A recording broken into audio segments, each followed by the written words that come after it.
যে সবাই যে গ্লোয়িং গ্লাস স্কিনটা চায় তেমন একটি লুক চলে আসবে। ঈদ এসেই গেল, আর ঈদ মানেই হচ্ছে একটি দারুণ আনন্দ। স্পেশালি আমার ছোটবেলা থেকেই যে ফিলিংসটা আসে ঈদের দিনের সকাল, সব থেকে সুন্দর সকাল।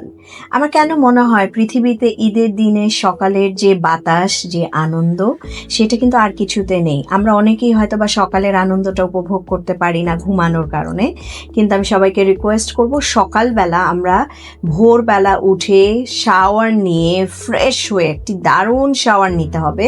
যে শাওয়ারটার পরে আপনি ফ্রেশ হয়ে যখন আপনার বারান্দায় দাঁড়াবেন, আপনার জানালায় দাঁড়াবেন, আপনি নিজেকে দারুণ মানে ফ্রেশ ফিল করবেন এবং খুবই সুখী মানুষ ফিল করবেন, যেটা আমার এক্সপেরিয়েন্স বলে। সেকেন্ড হচ্ছে সকালবেলা উঠেই আমরা সবাই আমাদের সকালের সাজটি নিয়ে চিন্তা করি বা আগে থেকেও ভেবে রাখি। সকালে সবাই লাইট কালারের কাপড় পরতে পছন্দ করে, যত শেডস আছে সেগুলো লাইট টোনের কাপড়টা সবাই পরে।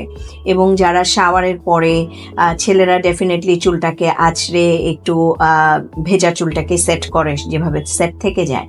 মেয়েদের ক্ষেত্রে বাড়ির যদি আমি বলি হোম মেকার, যিনি বাড়ির কর্ত্রী, তার ক্ষেত্রে দেখা যায় চুলটাকে শুকিয়ে চুলটা হয়তো বা একটু ছেড়ে রাখে। বাড়ির মেয়েরা চুলটাকে ব্লো ড্রাই করে চুলটাকে ছেড়ে রাখে।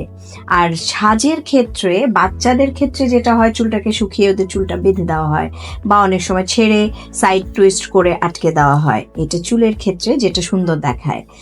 আর সাজের ক্ষেত্রে আসে যে সাজ নর্মালি খুবই লাইট টোন স্যাটেল, সেক্ষেত্রে আর কি স্কিন কেয়ারটা বেশি করতে হয়।